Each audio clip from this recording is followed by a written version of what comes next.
everyone. Welcome to your lecture on critical thinking for English 151. This is Professor Glassford, and I'm going to just go over some of the basics of critical thinking, why it's important for academic writing, and then we'll go through some examples, and that'll be it for today.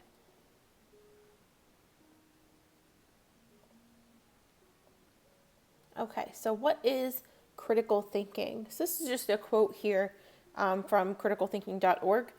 Critical thinking calls for a persistent effort to examine any belief or supposed form of knowledge in the light of the evidence that supports it and the further conclusions to which it tends. Basically, what that means is examining your beliefs, thinking about what you think, which can also be called metacognition. And we also don't want to take any information at face value.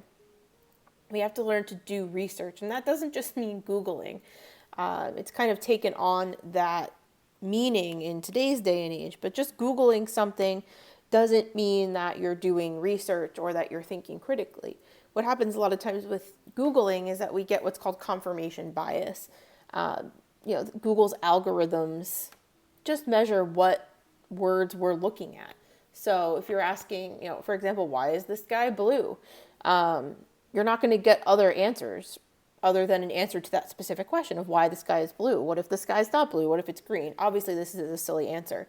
But Google's just going to confirm your questions. It's not going to give you alternate explanations. All right, so we want to move beyond just Googling things to do research. Googling is a good place to start, but it's not the end of the road for critical thinking and for research. You really don't want to just take what other people are saying again at face value. Think about what you think about something based on all of the information that you've gathered, not just constantly changing your opinion based on what you've read. Taking time to think about what you're reading, taking time to think about, what you're hearing from other people about the subject. I'll talk a little bit about, fake news and whatnot, because this is a scary time that we live in with all of the information that's available to us. We're all locked inside. We've been locked inside for quarantine. They just lifted that as of a couple of days ago of my recording this. But thinking about all of the fake news that's been spreading around and all of the conspiracy theories, right? We have to learn how to think critically so that we don't fall trapped to those. So thinking critically, doing our research, and then learning how to explain why we think something using logic and rationale, not just, I think this because this news channel said so, or I think this because I heard it from this person and I trust them. Learning how to think for ourselves is the heart of critical thinking. So what does critical thinking involve? There's a lot of different aspects to it. It's not, again, just Googling something and doing research, right? Research is part of critical thinking, but that's not all of it. What you want to do is ask questions. So you see a headline that says, a new symptom for COVID, right? You want to ask questions. Well, where did they come up with this? How many people had this symptom? What led them to this conclusion? You want to be a little skeptical, and I don't mean in a bad way, I mean in a good way. I want you to not take things at face value. I want you to see what other opinions are out there. And again, this COVID situation gives me a really nice platform to talk about critical thinking. My boyfriend, for example, every day he would read these articles and he would come home and ask me, is this fake news? Because he knows I do this for a living. And I said, well, if you have to ask me, probably. But thinking about, why do I believe this? Why is this intriguing to me? And then asking questions. Well, what are some other alternatives? Which is part of this as well, examining the alternatives. What are some other explanations for this? And again, as humans, we like explanations for things. And when someone offers us that explanation, we're very quick to grab it. That's why conspiracy theories take off, right? Because people want an explanation for something that's not explainable. So we want to be skeptics. We want to ask questions. We also want to record and just note observations without judgment. I like to keep journals when I'm working on something and just write things down as they occur to me, and then I can go back and question them later. But taking notes, recording of observations that you're making. I talked about examining alternatives. We also want to stay objective. And that means kind of not making a judgment on something, right? So, again, with COVID, right, staying objective. Well, what's happening? What are the numbers? What's the data? Instead of what's that narrative around it, or what's this one person's experience with it. I've always, in the beginning, it was very easy to get lost in news cycles and these black holes of information in the news stories, because that's what they want, right? The news channels want you to keep clicking on the next article. But if you just went to the CDC, or if you went to some other site with data, or the WHO, just look at the numbers, right? That's kind of what kept me grounded in a lot of this when I was trying to think critically about what was going on in the world. And it was not easy. It's much easier for us to take a story that somebody wrote about what's happening and just believe it than it is for us to think for ourselves. And that's a huge problem in today's world, which what I'm going to talk about momentarily.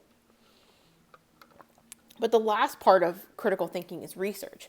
And when I say research, again, I don't mean Googling. I mean going into databases, seeing what scholars and experts have to say, not just what does the Google say today about this. Because Google's going to change every day. It's going to change based on your search terms. But actually going in and reading articles that have been peer-reviewed, which we'll talk about in a couple of weeks, seeing what experts and people who have been doing this for a long time are saying, not what journalists are saying to try to keep their job and sell a newspaper. It's a little bit different audience that scholars write for. So these are just some of the things that critical thinking involves, but it comes down to asking questions. That's the first thing you want to do. And that's why we have things like fake news and conspiracy theories, because people don't ask questions. They just believe whatever they see on TV, or even worse, whatever they see on the internet. The internet's a great thing, but also a bad thing when all this information is out there. So we live in this world of just information overload. It is overwhelming if you try and sit and think critically about every single piece of information you come across every day. You're absorbing it whether or not you're thinking about it. So it's better to absorb and think than to not think. We have people who intentionally put misinformation out on the internet, like internet trolls. We have biased news media. Hate to tell you, but every single news media has an agenda. Fox News tends to lean more towards the right. CNN and MSNBC tends to lean more towards the left politically. We have very few, if any, unbiased news sources. What I like to do is see what news sources outside of the United States are saying about what's going on here. So I'll look at something like BBC or Al Jazeera, because they don't have a political gain in their reporting. Doesn't mean that they're totally accurate or unbiased either. It's just another perspective on those. What I used to do, again, back before we were quarantined, when I would go to the gym in the morning, I went to the gym at like 4 or 5 o'clock in the morning, and all the TVs would have all the different news channels. So I would see what was going on each television and, kind of try to draw my own conclusions about what was going on. But not everybody's doing that. My dad is notorious, and I've had several conversations with him about this, but he watches one news channel. He won't watch anything else. He won't read anything else. And then he goes on Facebook and he, regurgitates what he hears on the news. And I said, did you even think about what these people were saying and what people on the other side are saying, or what people in the middle of the road are saying? And he says, no, that's all fake news. And then I give up, because I don't have the energy for that. But we want to be very careful with the information that's out there. So before our class, I want you to think about conspiracy theories that you've heard. They don't have to be related to anything going on now. They can be, there's age-old conspiracy theories, things like, the Illuminati and Loch Ness Monster. And then there's more serious ones about really tragic things that happen. Again, with COVID, there's all these conspiracy theories that it was created in a lab that has not been confirmed by anybody. I don't, accept nor deny it. It's in the realm of possibility, but it's not likely, right? So we want to really be realistic when we're consuming all of this media. But But think about why people believe them, right? Think about what I said about needing an explanation. I noticed that a lot with COVID-19, that people wanted an explanation, and we could not just accept that this was just some accident of nature that this happened. People want someone to blame, and conspiracy theories give us that platform. So I want you to think about a conspiracy theory that you've either heard about, read about, researched, whatever. There's tons of stuff on YouTube. There's probably stuff on Netflix. But just be prepared to kind of talk about something in our next class. Why do you think people believe this particular conspiracy theory? So what can we do to avoid falling into those traps of, the stuff that internet trolls are putting out there and these conspiracy theories, all this stuff? That's what I'm going to go over a little bit today. So that's kind of an overview. Again, this is just this is looking at the forest, not the trees of critical thinking. This is something that really is going to be an individual practice, and I want you to start practicing now. Don't want you to wait until it's time to write a paper. I mean, that's going to be soon. This is a 5-week class. But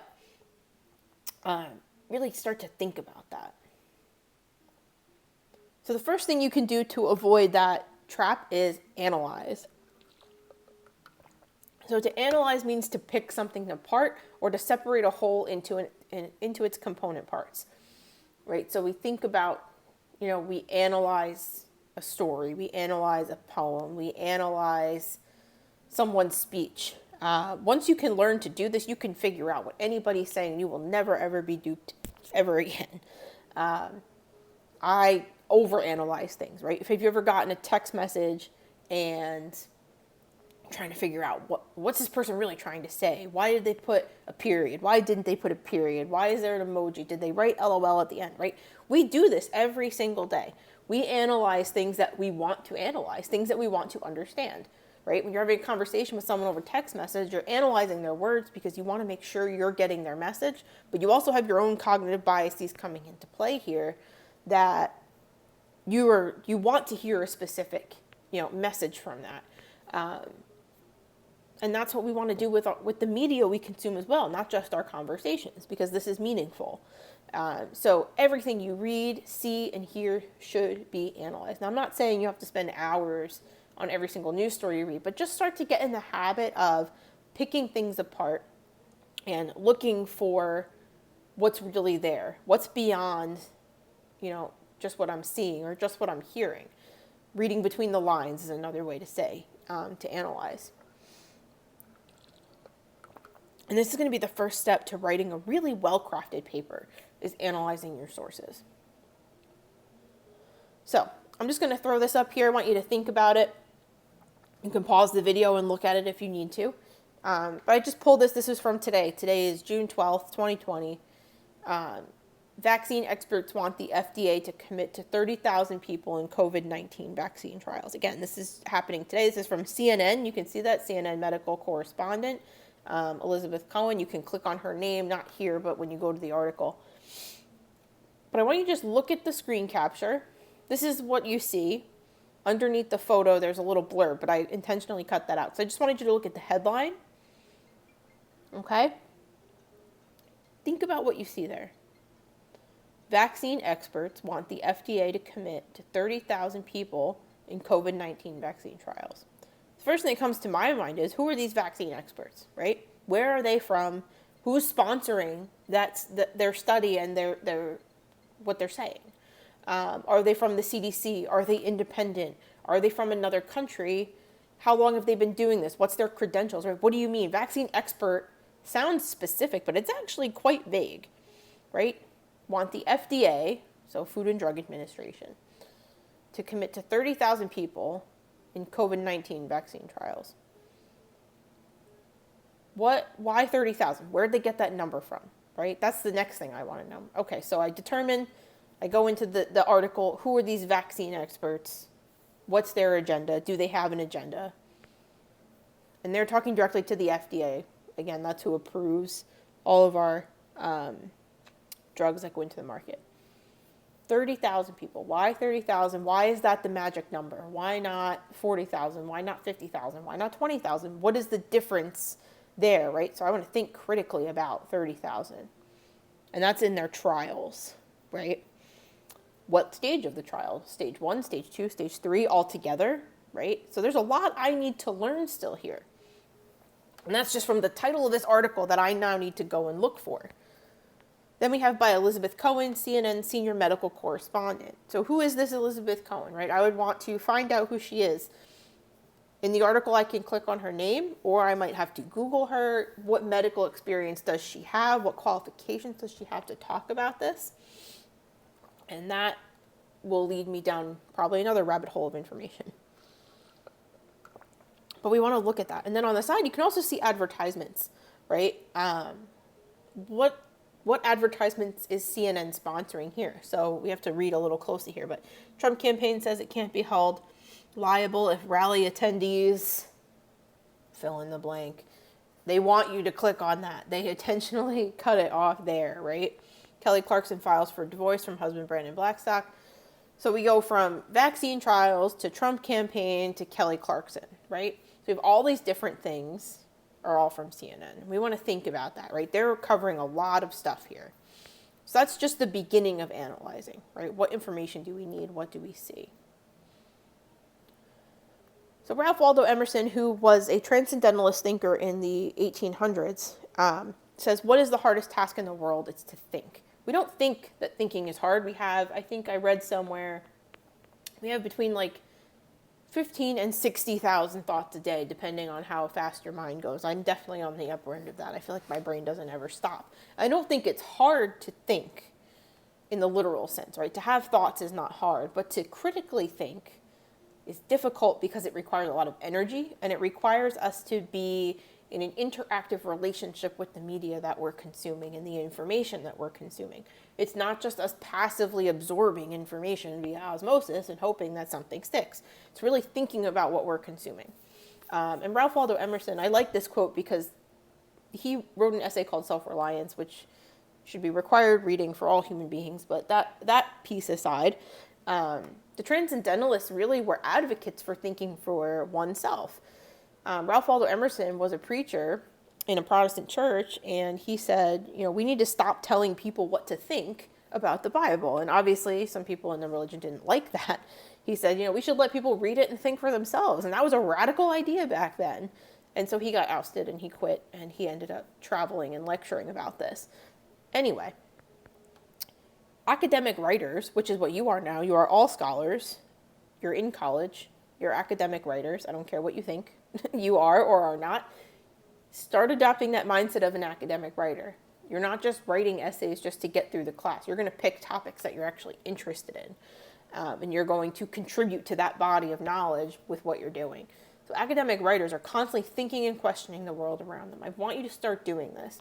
It doesn't mean that you're constantly questioning everything, but when you're on social media, whatever platform you use, if you use any, if you use Instagram or Twitter or Snapchat or Facebook or whatever you guys use, think about the things that you're reading. Start to question things, even if that's uncomfortable at first. Again, we're in an age where so many people can share whatever they want. So many people can put whatever information they want out into the world without thinking. Before I post anything or repost anything, I always think about, what does this mean to me? Why do I want to repost this? What's the truth in this? What do I want people to learn from this? And that's what you need to start doing. Critical thinking in academia, in college, is non-negotiable. This is not optional. You cannot just read something and regurgitate a bunch of words onto the page and expect to get a good grade. That's not how this works anymore. You need to start thinking critically about your topics. Start analyzing the issues and problems in the world, in your own life, around you, right? There's so much going on all the time. And if you don't take time to think critically and analyze, you're going to become very overwhelmed, or you're just going to become this puppet that just spouts things off that you hear. We also want to not only reflect on things that are going on in the world, but on our own beliefs and ideas. And this is when my world really changed when I was a young adult, in graduate school and afterwards, questioning things that I took for granted as beliefs. For me, it was religion. That was a big one. Also politics. I grew up in a Catholic right-wing family where I was taught that that was the right thing to think. And I just believed that until I was a young adult. And I started to question things, and I started to do my own research, and I started to realize that And maybe I don't believe all these things I've been taught, or why do I believe all these things I've been taught? So that's just my story. I'm not saying you have to go and, abandon your religion and your political views. That's not at all what I'm saying. So please don't take it that way. But I do want you to start to question why you think those things. If you identify as liberal, conservative, independent, libertarian, some other sect of politics that I don't even know about, why do you believe that? Have you read the platform? What research, real research, have you done on this? Same thing with religion, which I know is not, looked upon kindly in most religions, to go and do your own research about the religion. But that really opened my eyes to what my religion really meant and what the roots of it were and why I didn't agree with some things. So that's just something to think about. Start looking at your own beliefs and ideas instead of just saying, well, I believe this. Because I'm going to ask you, well, why do you believe that? And then you're not going to know what to say. You just say, well, I believe it, right? So start to think about why you believe the things that you believe and why you have the ideas that you have. So Robert Frost, a famous poet from the early 1900s, says, to learn to write is to learn to have ideas. So this is where we're taking all the things that I've just talked about and applying them to writing. This is a writing course. You're going to do a lot of writing in these short couple of weeks. But critical thinking is going to allow you to come up with those original ideas and essays. I let you write about literally anything you want. There's just a few things that I don't allow because people think that they're the easy way out. So those three things are gun control, abortion, and legalizing marijuana. The number one reason I don't allow them is because students, again, think they're the easy way out and they don't think about what they're saying. They just pick a side because they think it's easy. Second reason is I am tired of hearing about all three of those topics. I've read enough about them over the years. I've heard enough about them from students. There's nothing new to say about them at the moment.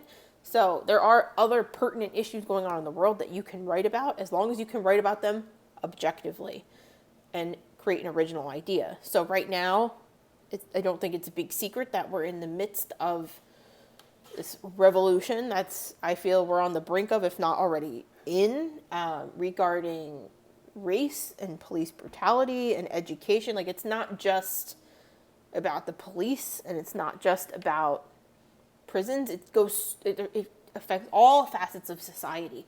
So if you want to write about something like Black Lives Matter, that's great. But you really need to think about what your stance is and why that's your stance.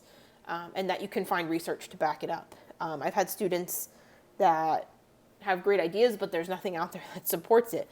Or they think they have a good idea, and I say, well, there's not much out there to support it, and they're stubborn and they do it anyway. And then, again, there's no scholarly evidence to support it. Googling something and finding a news article is not research.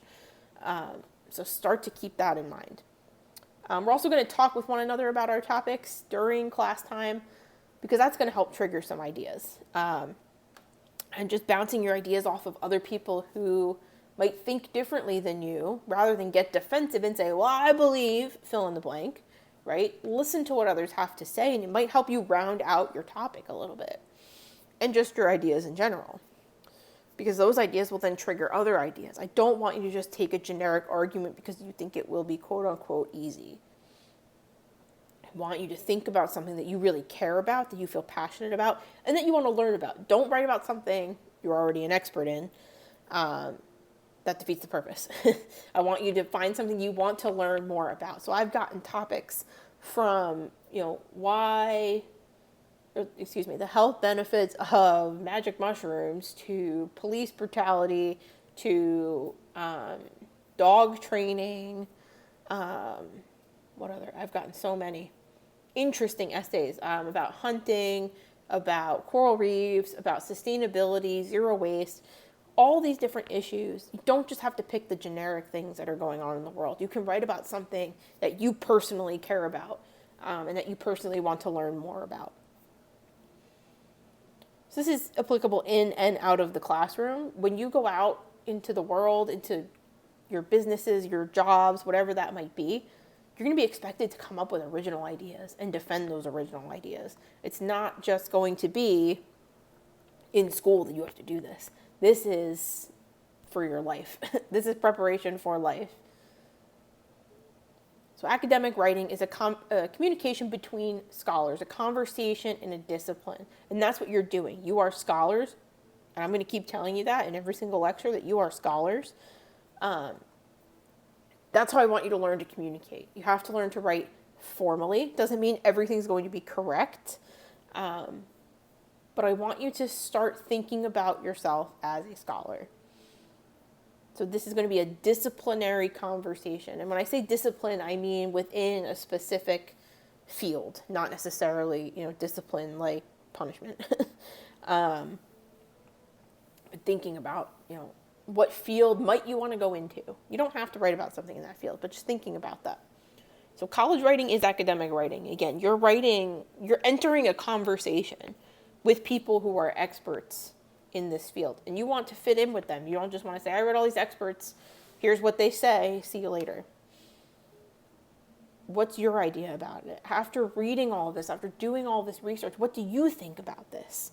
I don't care what they think. I care what you think and what your ideas are. And most of your professors, hopefully, if they're good ones, they will care what you think about these topics, not what's out on the interwebs about these topics, right?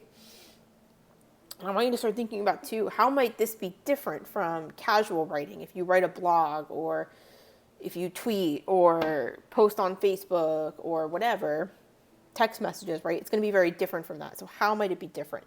So these are some questions I want you to start to think of before our next class.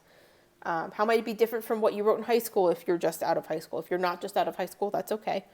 But if you're just out of high school, what kind of things were you writing? What were your expectations in high school to write? So we're going to talk more about that over the next couple of weeks as well. Okay, just to wrap up, so we learned all about critical thinking, academic writing, what those connections are. I want you to really consider yourself not only a scholar, but a skeptic. Learn to question everything. You will have some professors that don't like when you ask questions. They do exist.